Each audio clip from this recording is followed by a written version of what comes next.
Odnos Antona Martina Slomška do socialnega vprašanja zastavlja bistveno širšo problematiko, kot kaže na prvi moment sam naslov. Sprašuje nas o siceršnjem odnosu cerkve na Slovenskem do socialne problematike. Ta sega v različnih oblikah daleč nazaj v srednji vek in je povezana z nastankom najstarejših samostanov, njihovih špitalov, nekaterih špitalov v mestih, torej tisti, ki niso bili mestni. Potem je tle prihod križniškega reda v naše meste na podeželje. Seveda spomeniti se moramo tudi prihoda frančiškanov, zlasti njihovih Montes Pietatis na današnjem Primorskem. Potem seveda so duhovniki imeli določeno vlogo tudi pri kmečkih uporih in turških upadih, pri kužnih boleznih, pri raznih vojnah in tako naprej. Torej, temeljna ideja, s katere je cerkev izhajala, je seveda ljubezen do bližnjega, odgovornost do bližnjega, vendar pa čim bolj gremo v Slomškov čas, pa se začenja v to vprašanje vpletati tudi razna druga vprašanja, zlasti naprimer vprašanje domoljubja, ki je prvič kulminiralo za časa ilirskih provinc. Obstaja seveda tudi teoretična plat gornjega vprašanja, ne samo dejansko, gre tudi za teorijo, in sicer gre za to, kakšen odnos je imela cerkev do feudalizma, vse prisotnejše vloge denarja in posledično tudi kapitala v družbi, začetka in razmaha industrijske revolucije in kapitalizma, deagrarizacije, izseljevanja, zlasti pa zadolževanja. Torej, zadolževanje je bistveno dlje kot sam kapitalizem, starejše kot sam kapitalizem. Treba se pa zavedati, da je cerkev v vsem tem času, poleg načelnih stališč, ki imajo seveda izhodišče v Svetem pismu in delih cerkvenih očetov ter raznih teologov, ni imela nekega enotnega stališča do socialnega vprašanja in še manj enotne prakse. Cerkev je bila namreč preveč upletena v vsakokratna družbena razmerja, saj najdemo duhovnike v socialnem pogledu tako v vrhovih takratne družbe, kot tudi na dnu. Številni duhovniki, ki so nadomeščali tiste župnike na pražupnijah, so seveda bili pravzaprav pogosto v svojem vsakodnevnem življenju bolj blizu kmetom, kot pa pravzaprav svojim duhovnim sobratom. Moram samo obžalovati, da vsa ta vprašanja, ki se jih tukaj načel, zato sem tudi slovo, pri nas še niso sistematično obdelana, vendar če bi že samo to zbrali, kar je bilo do zdaj napisanega v tem vprašanju, bi bil seveda rezultat zelo velik. Marsikaj bi se pa še našlo. Naj samo upozorim na vprašanje inflacije, s katerim se je pravzaprav prvi spopadel pri nas vipavski duhovnik Matija Vrtovec leta 1810 in podučeval ljudi, kako ne reagirajo na takratne strahotne inflacijske razmere, ko se je razmerje med starim in novim denarjem, torej denarjem za približno 7-krat izgubil vrednost. Torej, Slomškovo obdobje je socialno vprašanje samo še zaostrilo kot nikdar dotlej. Ni sicer prišlo do skrajnosti, tudi kdo bi jih lahko napovedal. Vprašanje, s katerim se je Slomšek srečeval vse življenje, je bilo vprašanje konca feudalizma, torej formalno bi sicer res končan 48, dejansko so se pa njegovi ostanki vlekli potem še vse tja naprej. Zanimivo je, da so bili v Slomškovem času številni kmetje prepričani, da je že Jožef II. Feudalizem odpravil, da jim pa to gospoda, tudi nekatere duhovnike so šteli sem, da jim to prikrivajo. Torej, na Slomškove socialne nazore je v prvi vrsti vplivalo krščanstvu, kateremu je bil popolnoma in neomajno predan. Ne gre prezreti tudi njegove sodobnosti, ki je namenjala veliko pozornost prosvetljenskim idejam, potem pomena fiziokratizma, ki je poudarjal seveda pomen kmetijstva in seveda sodobne socialne problematike, ki je Slomšek pri nas še posebej spremljal, mislim, da je bil v tem edinstven med tedajnimi škofi. Namreč on je zelo gledal, kaj se dogaja v Korenju in kako pravzaprav cerkev rešuje vprašanja proletariata, socializma in komunizma, to se pravi dveh družbenih pojavov, ki jih je Slomšek že poznal. Torej, za Slomška ne socializem, ne komunizem nista bila nekaj tujega, kar smo dolgo časa domnevali, še vedno pa ni dokazana teorija, da so prve socialistične ideje v naš prostor, to se prav na slovensko Štajersko, prišle s francoskimi inženirji, ki so bili udeleženi pri gradnji železnice Dunaj-Trst. Torej, v tem vprašanju je bilo zadnje časa sicer nekaj napisanega, upozoril bi na dela Metoda Benedika, Igorja Bahovca in pa še nekatere druge, ki jih zasledimo v različni in tudi najnovejši literaturi. Torej, če pogledamo, poglavitna in trajno in neomajna smer Slomškovega socialnega delovanja je bilo pospeševanje izobraževanja. Torej, še danes pravzaprav boljšega sredstva kot izobraževanje proti socialnim stiskam nimamo. In Slomšek se iz pomenu izobraževanja, prizadevanju za izobraževanje, ni bil pripravljen nikoli odpovedati, pa naj šlo za nedeljske šole ali pa literarno oziroma knjižno produkcijo, ki je našla svoj vrh v mohorjevi družbi. To so samo različne oblike istega nazora in istih prizadevanj. Zavedal se je, da izobraževanje ne more nadomestiti nobena pomoč, kajti aktivnost vsakega posameznika je najboljša pot za izboljšanje osebnih razmer. Ne gre samo za materialni napredek, ampak tudi za racionalno dojemanje lastnega položaja, ki ne dopušča sanjarjanja in utapanja v fantazijah oziroma vse bolj popularnih novih socialnih nazorov, ki z obljubljenjem svetle prihodnosti omogočajo posamezniku konkretno vsakodnevno delo za izboljšanje lastnega položaja. V tem primeru, v tem pogledu se nam zdi pri Slomšku še posebej izpostavlja njegove poglede na vlogo žene in deklet v družbi, ker se je zavedal, da kmečki dom in pa zlasti družina tudi v vzgojnem pogledu slonita na ženi in zato je tudi namenjal ogromno pozornosti nedeljskim šolam, izobraževanju deklet in pa podobno. Drug tak korak je seveda bil tudi nekje v skladu s fiziokratskimi prizadevanjem časa, to se pravi, on, kot vemo, je nameraval napisati neko knjigo o kmetijstvu, ki se seveda ni ohranila ali pa saj do zdaj še ni bila najdena. Torej, s tem se je pravzaprav Slomšek vključil v skupino, ki se jo sestavlja njegov učitelj v Celovcu Matija Hacer, potem pa njegovi sodobniki od Jonkeja, to je bil Kočever, ki je pisal o čebelarstvu, preko Pirca, ki se je ukvarjal s sadjarstvom, Matija Vrtovca, ki je bil vinogradnik, in seveda Janez Zalokar, ki je bil pravzaprav prvi naš agrarni ekonomist.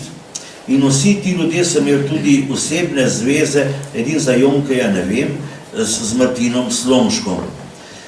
Torej, potem bi tle posebej upozoril, da se je Slomšek, tako kot in njegovi sodobniki, zelo zavedal tudi pomena zdravstva, zlasti cepljenja proti kozam, ki je takrat postajalo zelo aktualno.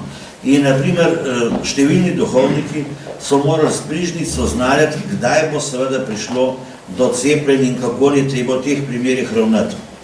Izjemno pomembno se mi zdi tudi dejstvo, da je bil katehet na celovški vajenski nedeljski šoli, s čemer je pobliže prišel v stik z delavskim vprašanjem, ki ga je Slomška privlačevalo vse življenje. Tudi v odnosu do delavskega vprašanja je Slomšek tle nekaj posebenega in bi tudi še tle bo treba stvari še dodatno preštudirati in pa poglobiti, zlasti v nekih primerjavah s pastirskimi pismi porenskih škofov. Žal to se že nekaj let trudim, ampak ne pridem do pravega časa. Zelo ga je pestilo, kot vemo, vprašanje zaposlovanja mladih v tovarnah, potem pa seveda v obrteh, industriji in potem je našlo to odmev v nekaterih literarnih delih, med katerimi zlasti seveda izstopa njegova pesem Ubogi otrok v fabrikah. Seveda, sem bi jaz osebno prištel k temu socialnemu vprašanju, se pravi, k dvigovanju človeka, tudi njegove prevode del Krištofa Šmida. Torej, večina vas teh spisov Krištofa Šmida verjetno več ne pozna. Gre za take zelo enostavne zgodbice, zelo moralizatorske, ampak vendar imajo pa izjemno pozitivni vpliv na mlade ljudi, ker jih pravzaprav učijo, kako dobro je, če človek pošten in zvest sam sebi v življenju. Potem seveda v bistvu sem spada tudi Blaža in Nežica v nedeljski šoli. Torej, če ta prvi del pogledamo, vidimo pravzaprav, da pri Slomšku ne gre za nek tak širok teoretični pristop, za neko socialno teorijo, kar bi seveda mnogi zelo radi videli, ampak gre za za teorijo, ki je v cerkvenem nauku, torej Slomšek je nasploh bolj nagnjen k praksi kot k teoretiziranju, ki seveda v znanosti še vedno nekako ima večjo težo. Zato pravzaprav tisti, ki danes predvsem cenijo teoretske prispevke, nekoliko bi Slomška odrinili v stran, kajti Slomšek, če se hočemo z njim tudi v tem primeru ukvarjati, zahteva pravzaprav zelo veliko, zelo podrobnega študija. Torej, mene so iz tega časa posebej me pritegnilo to, da je Slomšek namenil posebno vprašanje beračem in viničarjem. Torej, seveda moramo tle upoštevati na Štajerskem, kajti na Dolenjskem biti viničar je bilo čisto nekaj drugega kot na Štajerskem, na beračih pa pravzaprav vemo zelo malo danes, ker je ta poklic in stan skoraj izginil, danes poznamo klošarje, ki pa je nekaj, po mojem mnenju, bistveno drugače, kot so bili berači. To je bila pravzaprav, če gledate stare posnetke Božidarja Jakca, naprimer njegov film o romanju svetim trem faram, tu ste dobesedno pretreseni, ker berači praktično na 5 metrov sedijo in prosijo ljudi za pomoč. Včasih je bilo to seveda zlasti na božjih poteh še huje. No, potem bi rad ustanovil tudi to, da se je Slomšek zelo zavedal pomoči, ki so je potrebni mladi, in je tle ustanovil podporno društvo za dijake in potem zavod Maximilianum 1855, kar je seveda tudi bilo konkretno praktično delo. Zelo se je zavzemal še za pouk deklic na podeželju, torej to v odnosu do deklet, kot sem že omenil, je Slomšek izjemen v takrat na slovenskem času. Namreč, takrat smo imeli vrsto velikih škofov, pa ne bo tle Wolf ali pa kateri drugi, ampak edino Slomšek, predvsem je takratnimi škofi pri nas, ima posebej izdelano to socialno vprašanje in zdi se mi, da je to v veliki meri posledica tega, da je on, prednje prišel do škofa, pravzaprav bil v vseh službah, od navadnega kaplana preko župnika do celjskega opata. No, potem, zadnjič, ko sem bil v teh krajih, sem nekoliko spregledal pomen ustanovitve društva v Mariboru, torej katoliško društvo Gospa za revno in zapuščeno mladino.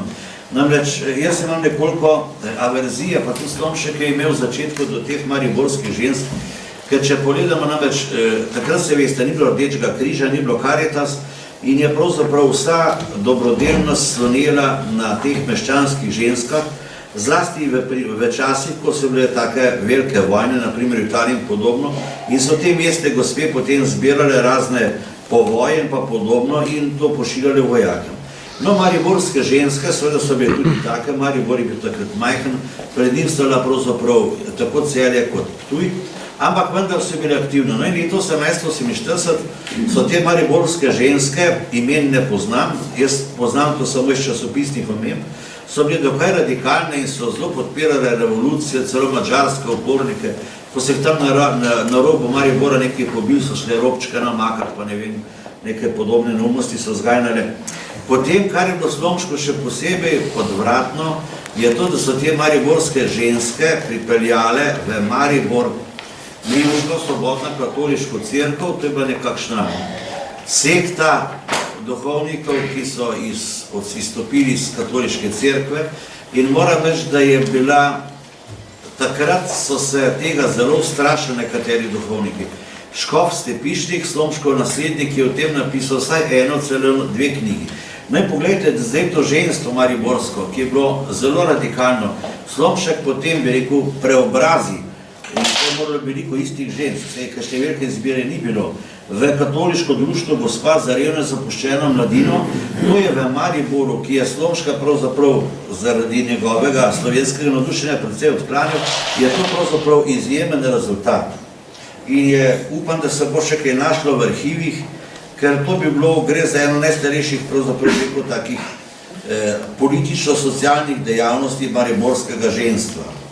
No in potem seveda se moramo tle še zavedati dejstva, da je leta 1852 pripeljal lazariste v Celje, kar je seveda tudi za socialno vprašanje, za oskrbo bolnikov. Če se spomnimo, ti začetki so bili zelo težki, prvi duhovnik so zelo zgodaj umrl, če se prav spomnim, torej pripeljati lazariste v Celje, to je bilo pravzaprav velika stvar. In prav dejstvo, da je izbral Celje, kaže pravzaprav tudi njegova navezanost na Celje, v katerem je prvotno sploh predvideval sedež lavantinske škofije. No, za drugi del seveda sem pa dotaknil še njegovega znamenitega pastirskega pisma, ki je pravzaprav Slomšku med zgodovinarji in pa levičarsko inteligenco prinesla pravzaprav nekako najbolj negativno oznako. To se pravi, gre za njegovo znamenito pastirsko pismo iz 2. aprila leta 1848, Svetla resnica v zmešani svet. Torej, to pastirsko pismo je bilo seveda tudi natisnjeno pri Jeretinu v Celju in je že takrat zelo odmevalo. Torej, moramo se, preden preidem na vsebino tega pisma, vas moram opozoriti, da so naši kmetje sprejeli revolucijo 1848 na zelo nenavaden način za poznavalca kmečke zgodovine. Bili so izjemno radikalni, so pravzaprav njihovo gesto je bilo, da je revolucija razglasila, da je zdaj nastopil čas absolutne svobode, oziroma, kot se reče, alles ist frei. Ni več feudalizma, ni oblasti, nič ni niti cerkve, niti nič, torej totalna anarhija. In to so kmetje od Koroške do Dolenjske, od Goriške do Čečke, posod je bila filozofija, vse, kar je bilo, se je končalo, vse se je zrušilo. Prišlo je potem ne samo da so začeli zavračati plačevanje davkov, da so nehali izpolnjevati feudalne obveznosti, ampak je prišlo tudi do številnih fizičnih napadov, med katerimi je najbolj odmeval napad na Ižanski grad, seveda je bilo pa kar nekaj takih napadov, celo na župnišče, tudi v lavantinski škofiji. Rad bi upozoril, da je bilo obračunavanje s cerkvem tudi del revolucionarne mode. Zlasti tle je bil pomemben Gradec, kjer so takratni levičari napadali nekatere samostane in pa, da sploh pa je bilo veliko pisanja v takratnih časopisih, namreč revolucija na 1848 je tudi svoje vrsta revolucija tiska, je bilo teh napadov seveda na cerkev in na redovništvo, pa tudi na škofe zelo veliko. Namreč Slomšek je bil pravzaprav nekje tudi glavna tarča na Štajerskem, ker je sekovski škof že aprila umrl, Roman Sebastian Cengerlen bil, pravzaprav on potem edini škof, na katerega se je bilo treba spravljati v tem prostoru. No in Slomšek je seveda ne bi bil tak, kot je, če seveda ne bi čutil potrebo, da se v tem primeru oglasi in pravzaprav kmetom pove tisto, kar je smatral, da jim mora povedati. Torej, najprej je kmete spomnil v tem znamenitem pastirskem pismu, da feudalizem ni več, kar je bil, da so že predtem doživeli omilitev davčnega sistema in znižanje davčnega bremena. Gre namreč za uvedbo stabilnega katastra, oziroma davka na podlagi stabilnega katastra, ki je bil uveden 48, kmetje so, ker je davka nekoliko zvišal, na Dolenjskem bolj kot le pri vas, so skoraj hoteli imeti kmečki upor. No, prišlo je do revizije in do znižanja davka. Potem seveda jih je upozoril, da je cesar ne samo obljubil ustavo, to je konec feudalizma, ampak tudi pravno državo. To se pravi, da se bo izboljšal njihov dotedanji podložniški položaj. In je kmetom rekel, namesto da bi čakali, da cesar te svoje napovedi uresniči, ste odgovorili z nasiljem. Očital jim je, da se obnašajo kot otroci, torej nezreli ljudje, ki staro obleko uničijo, ko jim oče obljublja novo, da maltretirajo mater in očeta in potem seveda, da ne ravnajo krščansko, ampak da ravnajo kot razbojniki. Torej, ljudje, pravi, podobni ste ljudem, ki jih je obsedel hudobni duh, ste nasilni, ne ravnate kot uporniki in potem sklenjate, da je puntarjem, pa se ni dobro godilo in se nikoli ne bo. Podobno kritiko do kmetov, ravno zaradi tega njihovega anarhizma, je na primer napisal tudi Matija Majrazinski, ki je bil v političnem pogledu veliko bolj radikalen, kot pa je bil Slomšek, ampak on je pa pravzaprav rekel, kmetje, nehajte noreti, ker če boste tako anarhični, tako skrajni, potem boste okrepili samo konzervativne sile, ki se bodo potem povezale z sredinskimi ljudmi in bo to revolucijo zadušilo. In tudi Matiji Majerzinskemu nekateri to izjavo zelo očitajo. Potem je zanimiva še polemika naprej. Torej, Slomšek pravi kaj? Ja, spremembe, ampak treba je počakati, da se te spremembe po neki zakoniti poti uresničijo. Potem je polemiziral s trditvijo kmetov, da je gospoda dere, odira in goljufa. Očital je kmetom, da zavračajo davke, tlako in desetino. In zlasti glede desetine je bil Slomšek pravzaprav precejšnji stiski in je seveda povedal, ne samo to, da brez davkov nikoli ni bilo, ampak da ima desetina že svoj svetopisanski izvor in da je treba sicer, da bo desetine sicer verjetno konec, da je pa treba počakati, da se stvari drugače uredijo, kajti sicer bodo duhovniki začeli stradati in samo zavračanje desetine nikamor ne pripelje. Moram vas opozoriti na to, da je Slomšek bil tle popolnoma realen. Tisto, kar niso kmetje plačali, feudalnih obveznosti, so morali kasneje plačati. Res, da z 20% popustom, ampak ničem ni bilo oproščeno to. Niso bili nagrajeni za svojo renitenco. Potem je rekel, da, torej glede desetine, ni rekel, da desetina mora še naprej biti, ampak tako na ta način z nasiljem ne gre. Potem jih je opozoril tudi, da zavračanje tlaka nikamor ne pelje, kajti slabo je že to, če ne daš dobrovoljno tisto, kar moraš dati, še slabše pa je, če seveda to zavračaš. Kmetem je očital lakomnost in jih opozoril, da je tudi on pripravljen pravzaprav na vse, tudi na težke čase, da se zavedal, da kot škof živi dokaj ugodno, ampak da bo seveda potem padel tudi nivo verske oskrbe, če bodo cerkvi odrekli pomoč.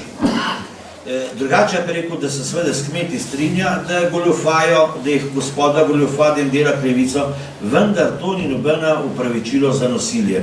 Kmetje naj pač počakajo, da se bodo stvari uredile, predvsem pa pravice ne smejo imeti v svoje roke. Potem je zanimivo, da je Slomšek kmete zelo pozoril na kmečke upore, vse tja v letu 1515 in ves čas do Jožefa II. Torej, ti upori o Jožefu II, pri nas je v njih pisal samo akademik Maček, ampak ti upori so bili precej veliki, pa še tudi potem jih srečamo, namreč zakaj? Ker kmetje so bili prepričani, da bo feudalizma konec, upirali so se in potem seveda je oblast pošiljala vojsko, ki je kmete pretepala, jim je mala kmetije in pa podobno. Torej, obračunavanje s kmetje je bilo dokaj kruto, vendar pri nas je to pravzaprav malo obdirno, je bilo pa tega precej na Štajerskem, pa tudi na Dolenjskem. In pravi Slomšek, da je treba tako svetlo kot cerkveno oblast spoštovati, sicer bo brezpravje. In bil pa je zanimiv, pa je stavek človeka nekoliko pretrese, ko pravi, da je vera ogrožena. In to so mislili, naprimer, še mnogi drugi duhovniki, tudi taki veliki duhovi, ki so podpirali revolucijo, naprimer Janez Zalokar in pa podobni. Slomšek je potem kmete opozoril, da so doživeli tako težke kot manj težke čase, da pa naj za Božjo voljo ne nasedajo raznim podpihovalcem, ker potem vse te nesreče imajo lahko širše družbene posledice, gre za znano to, seveda, kuge, lakote in vojske, torej težkim časom se lahko prikliče še težje posledice. No in po tej preprosti, na nekaterih mestih ne preveč domišljeni analize, namreč verniki so bili tako razburjeni, ko so jim brali to pismo, da so morali ponekod duhovniki prekiniti branje, ali pa so verniki ušli iz cerkve, ampak tega se je Slomšek pravzaprav zavedal in vidimo tudi to iz nekaterih pisem svojim prijateljem, ampak Slomšek je tle pravzaprav stal na stališču, da to mora povedati, torej ravnal je, tako bi rekel, odločil, kot če šte prvitanski smreki, kdo pozna to zgodbo, in zlasti je rekel, da nima nihče pravice imeti v svoje roke. Zlasti je odsvetoval maščevanje oblastem, torej opozivajo kmete naj počakajo, naj izpolnijo svoje obveznosti, kajti vse se bo spremenilo na boljše, naj pa ne nasedajo pa šuntarjem, kajti to so slepci, ki drug drugega vodijo v pogubo. tudi pravi, kdor nas posluša, to se pravi škofe, Kristusa posluša. Kdor zaničuje nas, zaničuje Kristusa. Torej, pastirsko pismo je bilo zelo direktno, lahko rečemo, da je imelo mogoče celo premalo posluha za takratne aktualne razmere, ampak tako kot je revolucija zaznamovala, kmete je zasilno zaznamovala tudi Slomška, čeprav seveda na drug način. Slomšek se je seveda kot kmečki otrok, čeprav kot vemo je bilo tukaj gor, so bili 3 grunti, se je strinjal s kmeti, da živijo slabo, da se jim dogajajo krivice, da imajo pravico do boljšega življenja, da je treba fevdalne obveznosti zmanjšati ali celo odpraviti. Torej, ni res, kar očitajo Slomšek zagovarjal fevdalizem, da je podpiral fevdalizem, da je kmet, ampak Slomšek je bil proti temu, ampak stal pa je na stališču, da vsaka stvar zahteva svoj čas, da predvsem pa naj bo kmete opozarjal, naj ne bodo naivni, da ni družbe, kjer ne bi bilo oblasti in kjer ne bi bilo davkov. No, ta misel se mi zdi še danes zelo aktualna, ker nekateri bi radi kar neko demokracijo, ne da bi natančno vedel kakšno.